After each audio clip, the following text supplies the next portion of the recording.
Hello guys, welcome to டிஸ்கெட்டிக் YouTube channel. எனக்கு வீடியோலாம் பேசி பார்த்தீங்கன்னா பேர் பார்த்துருங்க.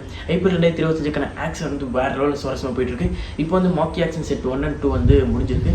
அந்த செட் 1 and 2ல் வந்து எந்தெந்த பிளேயர்ஸோட இருக்காங்க, எந்தெந்த player highest history of IPL ஆக்ஷனில் பிட் ஆயிருக்கான்ற பற்றிலாம் பார்ப்போம். அதுக்கு முன்னாடி நீங்கள் நம்ம சப்ஸ்கிரைப் பண்ணாமல் சப்ஸ்கிரைப் பண்ணிக்கலாம். பார்த்துருக்க அப்படின்னா ப்ரெஸ் பண்ணிங்க. ஓகே, வாங்க வீடியோக்குள்ளே போகலாம். ஃபர்ஸ்ட் ஆஃப் ஆல் ஐபிஎல் 2025க்கான ஆக்ஷன் வந்து வேறு லெவலில் நடைபெற்றுட்டு இருக்கு. அதே மாதிரி வந்து வேறு லெவலில் செகண்ட் செட்டு முடிஞ்சிருக்கு. எதிர்பாருங்கன்றது இது நடந்திருக்கு. ஏன்னா வந்து நம்ம நிறைய விஷயங்கள் எதிர்பார்த்துருப்போம், ஆனால் இது அப்படியே ஆப்போசிட்டாக நடந்திருக்கு. ஒவ்வொரு விஷயமும் அது மாதிரி தான் நடந்திருக்கு. ஃபஸ்ட்டு வந்து செட் 1ல் வந்து ஹர்ஷ்தீப் சிங் வந்து வந்தாப்பில் ஆக்ஷனுக்கு வந்து 18 கோடிக்கு வந்து பஞ்சாப் சோல்ட் பண்ணாங்க. பஞ்சாப் வந்து ஆர்டிஎம் பண்ணாங்க. இதுக்கு வந்து நீங்கள் ஃபஸ்ட்டே வந்து ஆர்டிஎம் பண்ணியிருக்கலாம் பஞ்சாப். இதுக்கு வந்து ஆக்ஷன் வந்து கம்மியாக எடுக்கலாம்னு பார்த்தீங்க. ஆனால் இங்கே ரைட் டு மேட்ச் கார்டு நீங்கள் யூஸ் பண்ணிங்கன்னா எதிரணி வந்து ப்ரைஸ் ஹைக் பண்ணலாம். அந்த ஹைக்கில் வந்து 15 கோடி போனார். அதே மாதிரி பஞ்சாப் எடுத்துட்டாங்க. நல்ல பவுலர் தான். இவர் எதுக்கு ரீட்டைன் பண்ணணுன்றதே டவுட்டாக இருந்துச்சு. இந்த 18 கோடிக்கு நீங்கள் வந்து ரீட்டைன் பண்ணியிருக்கலாம். இருந்தாலும் பரவாயில்ல, ஆக்ஷனில் வந்து விடாமல் விட்டிங்களே. ஏன்னா விட்டுருந்தீங்கன்னா ரொம்ப காஸ்ட்லி மிஸ்ஸாக இருந்திருப்பேன். ஏன்னா பஞ்சாப் 18 கோடி ஒர்த்தான ஒரு பிளேயர் தான். நம்ம ஹர்ஷ்தீப் சிங் வந்து 18 கோடி பஞ்சாப் எடுத்தது ஒர்த்தான ஒரு பிளேயர் தான். ஃபஸ்ட்டு அவர் தான் வந்தார். ஃபஸ்ட்டு வேறு லெவலில் போணுச்சு. அந்த ஆர்டிஎம் கார்டு யூஸ் பண்ணி அவங்க ஹைக் பண்ணாங்க. அதே மாதிரி ஹைக் பண்ணி பஞ்சாபுக்கு ஹர்ஷ்தீப் சிங் சோல்ட் அவுட் ஆனார். இதில் எந்த சந்தேகம் கிடையாது. இது நல்ல பிக் தான். என்னை பொறுத்த வரைக்கும் இது குட் பிக் தான். ஏன்னா ஒரு இந்தியாவோட மெயின் பவுலராக இருந்திருக்காருங்க. அதனால் இப்போவும் இருந்துகிட்டு இருக்காரு. அதனால் இவரை மிஸ் பண்ணியிருந்தால் ரொம்பவே கஷ்டமாக போயிருக்கும் பஞ்சாப். இது ஒரு நல்ல பிக் தான். அடுத்ததாக வந்து ஸ்ரேயஸ் ஐயர். எதிர்பாருங்கன்றது இது பேருக்கு தான் சொல்லணும். ஏன்னா வந்து கேகேஆர் வந்து ஒரு வின்னிங் கேப்டனை வந்து ரிட்டைன் பண்ணாமல் வெளியே விட்டுருந்தாங்க. அதே மாதிரி இவர் வந்து ஏற்கனவே டெல்லியில் இருக்கும்போது நல்லா பண்ணி ஃபைனல் வரைக்கும் கூப்பிட்டு போயிருந்தார். அதே மாதிரி ரிக்கி பாண்டிங் தான் அப்போ டெல்லியில் வந்து கோச்சாக இருந்தார். இப்போது பஞ்சாப் கோச்சாக இருக்கார். அதனால் ரிக்கி பாண்டிங்க்கும் நம்ம ஸ்ரேயஸ் ஐயருக்கும் ஒரு பாண்டிங். அந்த பாண்டிங்கில் வந்து பஞ்சாப் டீமோட கோச் இப்போ வந்து ரிக்கி பாண்டிங். அதனால் அந்த ஒரு பாண்டிங்கை வந்து ஸ்ரேயஸ் ஐயர் வந்து எவ்வளோ கோடி கொடுத்தா நான் எடுக்க போகிறேன், ஃபுல் ப்ளே பண்ண போகிறேன்ற ப்ளே பண்ணியிருக்காரு. அதே மாதிரி ஸ்ரேயஸ் ஐயர் வந்து 26.75 கோடிக்கு வந்து பஞ்சாப் பண்ணி எடுத்திருக்காங்க. ஒரு கேப்டனாக எடுத்திருக்காங்க. கண்டிப்பாக இது வந்து பெஸ்ட்டு பையன் தான் சொல்லுவேன். ஏன்னா வந்து நம்ம ஸ்ரேயஸ் ஐயர் ஃபார்ம் வந்து நம்ம குறை சொல்லலாம். இப்போ அப்படி இருக்குன்னு. ஆனால் அவரோட கேப்டன்ஷிப் மைண்ட் வந்து எப்பயுமே குறை சொல்ல முடியாது. அந்த அளவுக்கு ஒரு ஷார்ப்பான ஒரு கேப்டன்ஷிப் மைண்ட். அதனால் ஸ்ரேயஸ் ஐயர் வந்து ஒர்த்தியான ஒரு ப்ரைஸ் தான். அது வந்து சந்தேகம் கிடையாது. அவர் வந்து இந்த ப்ரைஸ்க்கு போனது ஒர்த்து தான். ஆனால் வந்து ஒரு 2-3 கோடி கொஞ்சம் அதிகமாக இருக்கலாம். பட் ஆனால் கேப்டன்சிக்கு பஞ்சாப் வந்து தேவை தான். எவ்வளோ கொடுத்து கொஞ்சம் எக்ஸ்ட்ரா கொடுத்து வாங்கியிருக்காங்கன்னு சொல்லணும். இருந்தாலும் இது ஒர்த்தின்னு தான் நான் சொல்லுவேன். ஏன்னா ஒரு கேப்டன்னா பார்த்தீங்கன்னா வேறு லெவலில் ஒரு கேப்டனாக இருந்திருக்காரு. சரி அதுலேருந்து சந்தேகம் கிடையாது. அடுத்ததாக வந்து ரிஷப் பண்ட்டுக்கு போகலாம். ரிஷப் பண்ட் சொல்லிக்கிற மாதிரி போனாரா அப்படின்னு கேட்டிங்கன்னா சொல்லிக்கிற மாதிரி தான் போனார். ஆனால் நம்ம எதிர்பார்த்தது வந்து இவர் வந்து பஞ்சாப் டீம் எடுப்பாங்க எதிர்பார்த்தோம். ஆனால் வந்து பஞ்சாப் டீம் எடுக்கல. அதுக்கு ஒரு காரணம் இருக்குது. ஏற்கனவே டெல்லி கோச்சாக வந்து ரிக்கி பாண்டிங் இருந்தார். ரிக்கி பாண்டிங் அப்போது பண்ட் கேப்டன் இருந்தார். அப்போயே இவங்க 2 பேத்துக்கும் ஒத்து போடன்ற தெரிய வந்துச்சு. ஆனால் வந்து ஸ்ரேயஸ் ஐயருக்கும் ரிக்கி பாண்டிங் ஒத்து போச்சு. அந்த ஒத்து போனதில் இவங்க நம்ம பண்ட் எடுக்கவே போகிறதில்ல முடிவு பண்ணிட்டாங்க. அது வந்து நம்ம தெரிஞ்சு ஆக்ஷன் பார்க்கும்போது தெரிஞ்சு நம்ம ஸ்ரேயஸ் ஐயருக்கு ஃபுல் அவுட் போகும்போதே தெரிஞ்சு பண்ட் எடுக்க மாட்டாங்கன்னு. ஆனால் வந்து அவுட் ஆஃப் பாக்ஸாக வந்து லக்னோ தான். யாருமே எதிர்பார்த்துக்க மாட்டாங்க லக்னோ எடுக்க போகிறாங்கன்னு. பட் ஆனால் லக்னோ வந்து எடுத்தாங்க. அது எவ்வளோ ஹிஸ்ட்ரி ஆஃப் ஐபிஎல் ஹையஸ்ட் பிட்டு 27 கோடிக்கு. லக்னோ பேசாமல் வந்து 20 கோடியில் தான் எடுத்திருப்பாங்க. நம்ம மொட்டை பாஸ் டிசி ஓனர் இருக்காப்லையா, அவர் தான். ஆனால் ஆர்டிஎம் எடுத்து அவங்க வந்து 27 அவங்க என்ன பிளான் பண்ணிட்டாங்கன்னா, okay history of highest price நம்ம பிளேயர் தான் இருக்கணும் அப்படின்னு 27 கோடி போட்டு எடுத்தாங்க. ஏன்னா போன வாட்டி KKR history of highest player வந்து கப்படிச்சாங்க. அதே மாதிரி லக்னோ அடிக்கலான்ற ஒரு நப்பாசில் எடுத்தாங்களா இல்லை ஒரு கெத்துக்காக எடுத்தாங்கன்னு தெரியல. 27 கோடின்னு சொல்லிட்டாங்க. 20 கோடிக்கு இருந்தார். அதுலேருந்து ஒரு 23-24 போயிருந்தாலே வந்து டெல்லி எடுத்துக்க மாட்டாங்க. டெல்லி எதுக்கு ஆர்டிஎம் யூஸ் பண்ணாங்கன்னா, அவங்க கொஞ்சம் ப்ரைஸ் அதிகப்படுத்தி விடுவோம், நமக்கு அவனுக்கு தேவை கிடையாதுன்றதில் ஒரு மைண்ட் செட்டில் தான் எடுத்தாங்க. அப்புறம் எதுக்கு அவங்க ரீட்டைன் பண்ணாமல் இருக்க போகிறாங்க. அதனால் வந்து டெல்லி வந்து ஒரு மாஸ்டர் ஜோக் ப்ரைஸ் ஹைக் பண்ணுன்ற ஒரு பிளானிங்கில் எடுத்தாங்க. அதே மாதிரி ப்ரைஸ் ஹைக்காச்சு. லக்னோ வந்து 27 கோடிக்கு எடுத்தாங்க. ரிஷப் பண்ட் ஒர்த்து தான். 27 கோடிக்கு ஒர்த்து இல்லையான்றதை நீங்கள் சொல்லுங்கள். என்னை பொறுத்த வரைக்கும் ஒர்த்து தான் நினைக்கிறேன்.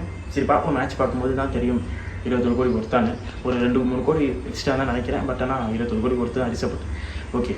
ஓகே அடுத்ததான் வந்து பண்டை பார்த்துட்டோம், ஐயர் பார்த்துட்டோம், ஹர்ஷ்தீப் சிங் பார்த்துட்டோம். அடுத்த பட்லர் அண்ட் ஸ்டார்க். இவங்க 2 பேருமே வந்து ஒரு ட்ரிக்கியான ஒரு பிக்குன்னு தான் சொல்லணும். ஏன்னா வந்து ஒரு கம்மி ரேட்டுக்கு இவங்க 2 பேர்த்து எடுத்தது வந்து ரொம்ப ட்ரிக்கியாக இருந்துச்சு.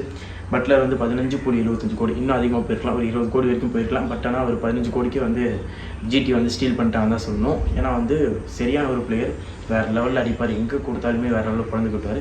ஒரு பெஸ்ட்டு பிக்குன்னு சொல்லலாம் ஜிடிக்கு. இந்த வாட்டி ஜிடியோட பிக்கிங்லாம் வந்து அவ்வளோ சூப்பராக இருந்துச்சு. ஃபஸ்ட்டு பட்லர் எடுத்தது ஒரு செமையான ஒரு பிக். அடுத்த ஒரு ஸ்டார்க் தான் ஒரு மாஸ்டர் சோக் நம்ம ஒட்ட பாஸ் டெல்லி அவர் வந்து மாஸ்டர் சோக் பண்ணிட்டாரு. எப்படி பண்ட்டுக்கும் ஐயருக்கும் ப்ரைஸ் ஹைக் பண்ணாரோ அதெல்லாம் ஹைக் பண்ணிட்டு இவர் வந்து பல்லையாலாக வந்து 11.75 கோடிக்கு வந்து ஸ்டார்க் எடுத்துட்டாப்புல. ஒரு மாஸ்டர் சோக் வந்து டெல்லி வந்து ப்ளே பண்ணிகிட்டு இருக்காங்க. இல்லாக்ஸ்ன்றதுல எந்த சந்தேகமும் கிடையாது. ஓகே, அடுத்ததாக வந்து செட் 2க்கு போவோம். செட் 2ல் வந்து ஒரு பிரகாசமான ஒரு செட் 2ன்னே சொல்லணும். ஏன்னா வந்து ஏற்கனவே எதிர்பார்த்த மாதிரி சகல் வந்து நிறைய ப்ரைஸுக்கு போயிருக்காரு, 18 கோடி போயிருக்காரு. ஆனால் வந்து நம்ம எதிர்பார்த்ததெல்லாம் சகல் வந்து ஆர்சிபி எடுப்பாங்க, திருப்பி எடுப்பாங்கன்னு எதிர்பார்த்தோம். ஆனால் ஆர்சிபி எடுக்கலை. ஆர்சிபி எடுக்காமல் பஞ்சாபுக்கு போயிருக்காப்புல. பஞ்சாப் இந்த ஆக்ஷனில் வந்து வேறு லெவலில் ஈடுபட்டிருக்காங்கன்னு சொல்லணும். ஃபஸ்ட்டு செய்யர் எடுத்தாங்க, அடுத்து வந்து சகல் எடுத்தாங்க, ஹர்ஷ்தீப் சிங். மூணுமே வந்து ஒரு சீல்டான ஒரு பொசிஷன். பொறுத்து வந்து பார்ப்போம் இந்த வருஷமாச்சு பிளே ஆஃப் செலக்ட் ஆகிறாங்களா போகிறாங்களான்றதை பற்றி பார்ப்போம். ஒரு நல்ல பிக்குன்னு சொல்லலாம். சகல் வந்து 18 கோடிக்கு எடுத்தது. ஓகே, அடுத்தது வந்து கேஎல் ராகுல் எக்ஸ்பெக்டட் அன்எக்ஸ்பெக்டட். ஏன்னா வந்து ஸ்டீல்னே சொல்லலாம். ஏன்னா வந்து டெல்லி அவங்க வந்து இதுவும் ஒரு ஸ்டீல் பண்ணியிருக்காங்க. எப்படி வந்து ஐயரையும் பண்ணிட்டு அதிக ப்ரைஸ்க்கு வாங்க வச்சாங்களோ அதே மாதிரி இவங்க வந்து ஸ்டார்க்கையும் கேஎல் ராகுலையும் ஸ்டீல் பெஸ்ட்டு பையா வந்து கம்மி ப்ரைஸ்க்கு வந்து எடுத்திருக்காங்க. வெறும் 14 கோடி கேஎல் ராகுல் எடுத்திருக்காங்க. இது வந்து பெஸ்ட்டு ஸ்டீல் நான் சொல்லணும். ஏன்னா வந்து கேஎல் ராகுல்லாம் அதிக ப்ரைஸ்க்கு போக வேண்டியது.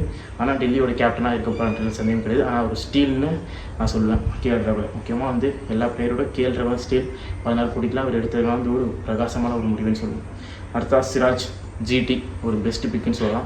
ஏன் ஆர்சிபி ரீட்டைன் பண்ணல, ஆர்டிஎம் கார்டு யூஸ் பண்ணலன்னு தெரியல. ரீட்டைன் ஏன் பண்ணல ஃபஸ்ட்டு, ஏன் ஆர்டிஎம் யூஸ் பண்ணல எதுவுமே எனக்கு தெரியல. 12.25 கோடிக்கு வந்து எடுத்திருக்காங்க ஜிடி. ஒரு பெஸ்ட்டு பிக்குன்னு சொல்லலாம். ஆர்சிபி என்ன தான் பண்ணிகிட்டு இருக்கீங்க தெரியல, ஏன் அப்படி பண்ணாங்கன்னு தெரியல. முகமது சமி 10 கோடிக்கு வந்து ஹைதராபாத் எடுத்திருக்காங்க. இது வந்து ஓகே ஒரு பெஸ்ட்டு பிக்குன்னு தான் சொல்லுவேன். ஓகே, நல்லா போடுவார்ன்ற நம்பிக்கை இருக்குது, பார்ப்போம். ஆனால் வந்து ஸ்டீல்னால் சொல்ல மாட்டேன். இவருக்கு ஒரு 10 கோடி தான் ஒர்த்துன்னே சொல்லலாம். ஓகே, அடுத்த செட்டோட ஃபைனல் மில்லர் 7.5 மில்லர் 7.5 கோடிக்கு வந்து லக்னோ வந்து ஸ்டீல் பண்ணியிருக்காங்கன்னு சொல்லணும். மில்லர் ஒரு 10-12 போயிருக்கலாம். பட் ஆனால் 7 கோடிக்கு அவர் ஸ்டீல் பண்ணது வந்து ஒரு பெஸ்ட்டு பிக்னு சொல்லலாம். இந்த மாக்கி ஆக்ஷன் செட் 1 செட் 2ல் வந்து லக்னோவோட கேம் பிளே வந்து வேறு லெவல் இருந்துச்சு சொல்லலாம். ப்ரைஸ் அதிகம் வரைக்கும் போய் பண்ணிட்டியும் ரொம்ப கம்மியாக வந்து மில்லரையும் தூக்கியிருக்காங்க. அதே மாதிரி ஜிடியும் ஒரு நல்ல பிக்னே சொல்லலாம், நல்ல பிக் பண்ணியிருக்காங்க. அதே மாதிரி டெல்லியுமே ஒரு கம்மி ப்ரைஸ்க்கு 2 பேர்த்த தூக்கியிருக்காங்கன்னு சொல்லலாம். கேஎல் மற்றும் ஸ்டார்க் 2 பேர்த்த வந்து வேறு லெவலில் தூக்கியிருக்காங்க. இங்கிட்ட வந்து பஞ்சாப் வந்து ஒரு நல்ல பிக்னே சொல்லலாம். சகல் எடுத்திருக்காங்க. அதுக்கப்புறம் ஐயரை வந்து அவ்வளோ கோடி கொடுத்து எடுத்திருக்காங்க.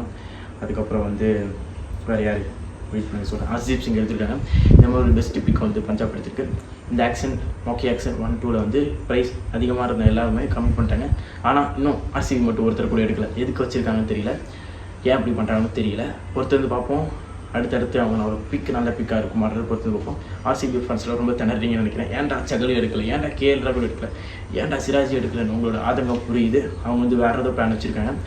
எல்லாத்தையும் 10 கோடிக்கு எடுத்துகிட்டு ஒரு பெஸ்ட் டீமை பில்ட் பண்ணலாம் அப்படின்ற முடிவில் இருக்காங்கன்னு நினைக்கிறேன். ஏன்னா வந்து ஒரு ஃபாரின் பிளேயர் ஒரு பெஸ்ட் ஹிட்டரை டார்கெட் பண்ணி போயிருக்காங்க. அதே மாதிரி கேப்டன் பிளேயர் இந்தியன் பிளேயர் ஒரு பெஸ்ட் ஹிட்டரை நோக்கி போயிருக்காங்கன்னு போகிறான்ற தோணுது. ஏன்னா வந்து ஒரு எக்ஸ்பீரியன்ஸ் பிளேயர்ஸை நோக்கி போகாமல் ஒரு யங்ஸ்டர்ஸை நோக்கி போகாமல் ஒரு புதுசாக ஒன்று ட்ரை பண்ணலாம் அப்படின்னு ட்ரை பண்ணுறாங்க. இந்த வாட்டி அவங்க ஒரு புதிய முயற்சி கப்பை தூக்கி கொடுக்குமான்றதை பொறுத்து வந்து பார்ப்போம். இந்த வீடியோ பிடிச்சா மறக்காம like subscribe to TSK tech YouTube channel. Thanks for வாட்சிங் திஸ் வீடியோ.